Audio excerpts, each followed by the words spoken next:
ماجہ کی روایت ہے، نبی صاحب نے ارشاد فرمایا یخرج ناس من المشرق فیوطئون للمہدی، کہ مشرق سے لوگ نکلیں گے جو امام مہدی کی راہ کو ہموار کریں گے۔ اب سعودی عرب کے مشرق میں تو ہمارا ملک بنتا ہے، اس کا مطلب یہ کہ جس کو ہم وادی سندھ کہتے تھے نا پرانا، وہاں سے لوگ اٹھیں گے۔ یہ پاکستان اور افغانستان کے درمیان کا ایک علاقہ بنتا ہے۔ اللہ ایمان والوں کو یہاں سے اٹھائیں گے اور پھر وہ امام مہدی کے آنے کی راہ ہموار کریں گے۔ بیت المقدس 3 مرتبہ فتح ہوا۔ ایک مرتبہ عربوں نے فتح کیا حضرت عمر لانو کے زمانے میں بغیر لڑائی کے، کافروں نے چابیاں ہی حوالے کر دی تھی۔ دوسری فتح پھر کردستان کا ایک نوجوان تھا جس کا نام تھا صلاح الدین ایوبی، اس نے صلیبی جنگیں لڑی اور کافروں سے بیت المقدس کو فتح کروا لیا۔ اب تیسری مرتبہ وہ پھر فتح ہوگا، اور ہمارا یہ گمان ہے کہ اللہ تعالیٰ یہ اعزاز پاکستان کے لوگوں کو عطا فرمائیں گے انشاءاللہ۔ اس ملک کو اللہ نے بنوایا ہی اسی لیے ہے کہ اس ملک سے اللہ تعالیٰ نے ایسی فوج اٹھانی ہے، ایسے لوگ اٹھانے ہیں کہ جو دین کے لیے اٹھیں گے اور امام مہدی کی راہ کو ہموار کر دیں گے، ان کے لشکر کے فوجی بنیں گے۔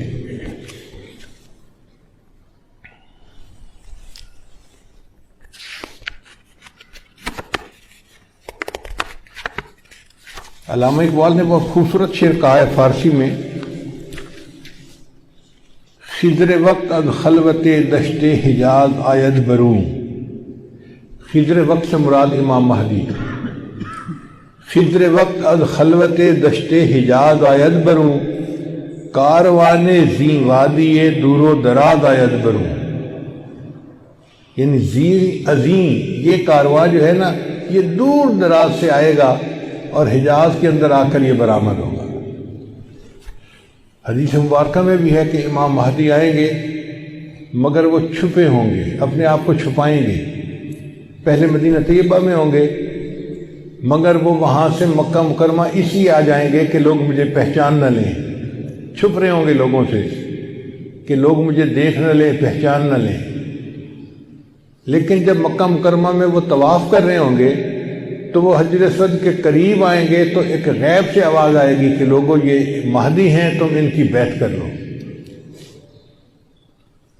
تو لوگ ان کے ساتھ بیعت کر لیں گے اور پھر ان کے ساتھ ایک لشکر شروع ہو جائے گا۔ یہ لشکر ایسا ہوگا کہ جس نے بالآخر بیت المقدس کو فتح کرنا ہے۔ حدیث مبارکہ میں ہے کہ کالے جھنڈے یہ لے کر لوگ اٹھیں گے اور وہ اس کو جا کر بیت المقدس کے اندر گاڑیں گے، یعنی امام مہدی کے ہاتھ پہ اللہ تعالیٰ بیت المقدس کو فتح کروائیں گے۔ پھر امام مہدی موجود ہوں گے تو ان کی موجودگی میں حضرت عیسیٰ علیہ السلام بھی آئیں گے۔ دمشق کی ایک مسجد ہے، اس مسجد میں وہ نماز کے لیے کھڑے ہوں گے، تکبیر کہی جائے گی تو اتنے میں حضرت عیسیٰ علیہ السلام اس مسجد کے مینارے کے اوپر اتریں گے آسمان سے۔ تو امام مہدی ان کو کہیں گے جی کہ آپ نماز پڑھائیں، اور وہ امام مہدی کو کہیں جی کہ آپ نماز پڑھائیں۔ چنانچہ حضرت عیسیٰ علیہ السلام کے حکم پر امام مہدی نماز پڑھائیں گے۔ یہ اعزاز ملے گا ان کو کہ حضرت عیسیٰ علیہ السلام ان کے پیچھے نماز ادا کریں گے۔ اب حضرت عیسیٰ علیہ السلام نبی علیہ السلام کی شریعت کے مطابق یہاں پر زندگی گزاریں گے۔ یہ ان کے لیے بھی اعزاز کہ انہوں نے دعا مانگی تھی کہ اللہ مجھے اپنے محبوب کی امت میں ہونے کا شرف عطا فرما، تو اللہ نے ان کو آسمانوں پہ بلا لیا اور پھر اللہ ان کو دوبارہ بھیجیں گے تاکہ وہ اس شرف کو حاصل کر سکیں۔ پھر حضرت عیسیٰ علیہ السلام بیت المقدس آئیں گے۔ اتنے میں دجال بھی آ جائے گا۔ اب دجال جو ہے وہ پوری دنیا کے اندر کفر کو پھیلائے گا۔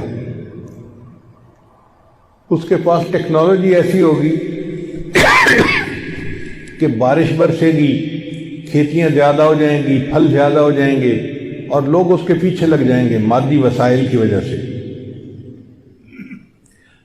بلکہ حدیث پاک میں آتا ہے کہ اس کی پیروی کرنے والی عورتیں زیادہ ہوں گی، چونکہ عورتوں میں مادیت پرستی زیادہ ہوتی ہے، چمک دمک ان کو زیادہ کھینچتی ہے، تو یہ دجال کے فتنے میں زیادہ گرفتار ہوں گی۔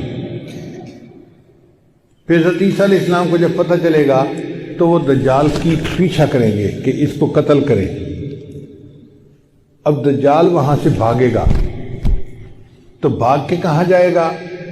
وہ اسرائیل جائے گا، اور وہاں پر ایک جگہ ہے، اس کا نام ہے باب لد۔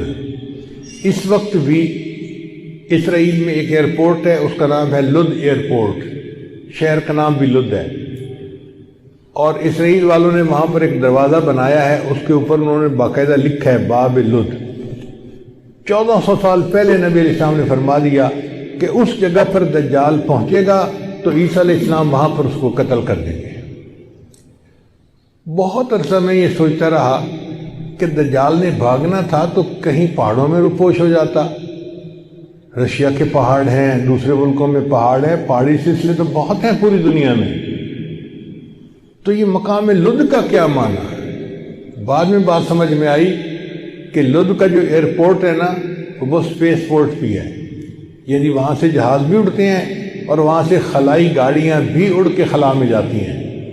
اس کا مطلب یہ کہ دجال یہ چاہے گا کہ میں لد پہنچوں اور وہاں سے اسپیس شپ میں بیٹھ کے میں خلا میں چلا جاؤں، کیونکہ دنیا میں تو مجھے یہ نہیں چھوڑیں گے، تو میں یہاں دنیا سے چلا ہی جاؤں۔ تو اس کی کوشش یہ ہوگی کہ میں یہاں سے خلا میں چلا جاؤں، مگر اللہ تعالیٰ فضل فرمائیں گے اور عیسیٰ علیہ السلام اس کو اپنی فلائٹ لینے سے پہلے لد کے مقام پہ قتل کر دیں گے۔ پھر اس کے بعد عیسیٰ علیہ السلام بیت المقدس کے تخت پر بیٹھ کر پوری دنیا کے فیصلے کریں گے، پوری دنیا کی حکومت عیسیٰ علیہ السلام کے ہاتھ میں ہوگی۔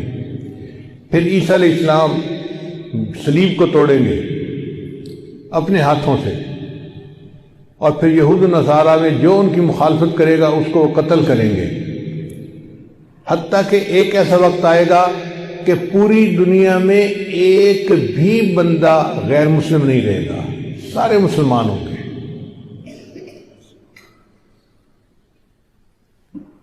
اس وقت اتنی برکتیں ہوں گی، حدیث پاک میں آتا ہے کہ ایک گائے کا دودھ پورے خاندان کے لیے کافی ہو جائے گا۔ اب یہ بات تو سمجھ میں آتی ہے، آج ایسی گائے بن گئی ہیں جو 100 لیٹر دودھ دیتی ہیں ایک دن میں۔ اب 100 لیٹر تو واقعی پورے خاندان کے لیے کافی ہے، 40-50 گھروں کے لیے کافی ہو جاتی ہے۔ یہ باتیں نبی صاحب نے اس وقت فرمائیں جب کہ لوگوں کو اس کا تصور بھی نہیں ہو سکتا تھا۔ میرے آقا صلی اللہ علیہ وسلم کی نگاہ کیسی تھی؟ یہ نگاہ نبوت تھی جو بہت دور دیکھ لیتی تھی، کہ 1400 سال پہلے بیٹھ کر ایسی باتیں کی جیسے آج اپنی آنکھ سے دیکھ کے کوئی بندہ بات کر رہا ہوتا ہے۔ پھر عیسیٰ علیہ السلام فوت ہو جائیں گے، اور اس کے بعد جو بگاڑ آئے گا نا وہ پرماننٹ بگاڑ ہوگا، اور اس کے بعد پھر قیامت قائم ہوگی علی شرار الناس، ان لوگوں پر جو سب سے زیادہ شریر لوگ ہوں گے۔ تو ایسے لگتا ہے حالات سے کہ قیامت کے بڑی بڑی نشانیاں پوری ہو گئی، اب امام مہدی کے آنے کا وقت بہت قریب ہے۔ یہ جو حالات میں اتنی بڑی تبدیلی نظر آ رہی ہے نا، یہ کسی